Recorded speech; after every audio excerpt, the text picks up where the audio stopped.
this is John from caveofprogramming.com. This is tutorial number 9 in our series of beginners Java tutorials, and in this tutorial we're going to look at the switch keyword in Java. Switch allows you to take different actions depending on the value of a variable, a bit like if, except that switch is more efficient under some circumstances. Now switch perhaps isn't used all that much by some professional developers, including myself, but it's certainly something that you'll get quizzed about on courses and tests, and it's a handy thing to know about. So let's say I'm going to create a scanner object here so that I can read user input, and I'll say scanner input equals new scanner system.in. And in Eclipse I'll press Ctrl+Shift+O to add the Java util scanner input there, and then I'm going to get a value. Now you can only use switch to check certain types of variables, and the most common two that you'll check are probably int and string.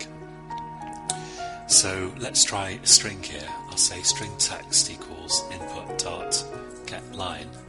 So we're getting some text from the user, and I'm also going to, sorry, not get line, but next line, and I'm also going to put a prompt here, sysout control space, please enter some text. Actually, let's say please enter a command, because I'm going to pretend that I'm operating some kind of machine here via text commands. So here I've got my text that the user has entered, and I'm going to say switch brackets text excuse me, and so let's say text has the value start, the user type start. I want to take some action, execute some code, and if they type stop I want to execute other code, and if they type, run, some other code, and so on. And I can use a switch to do exactly that. So I'll say case, and then I have to say the thing that I want to check against text. So let's say case start, and then some code that you want to execute. For example, I'll say machine started, and then underneath that you need a break keyword. So for every value of text that you want to check, you need a case statement starting with the case keyword, the value that you want to particularly check the variable for, and a colon, and then underneath that you type some lines of code that you want to execute if your variable happens to have this value, and then you have break. So let's have another one. You can have as many of these as you like. I'll just put in 2, I think. Stop colon, sysout machine stopped.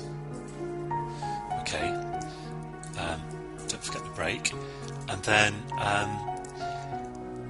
you can also have a default case which is optional, but if I say default colon, this is the code that will get executed if none of these alternatives are matched. And you can have, as I say, as many as you like here. There can be 10 or 20 or whatever. So I'll say here command not recognized, and the default bit has to go at the bottom, and I'm going to press Ctrl+Shift+F here for format, which will just reformat my code slightly in Eclipse.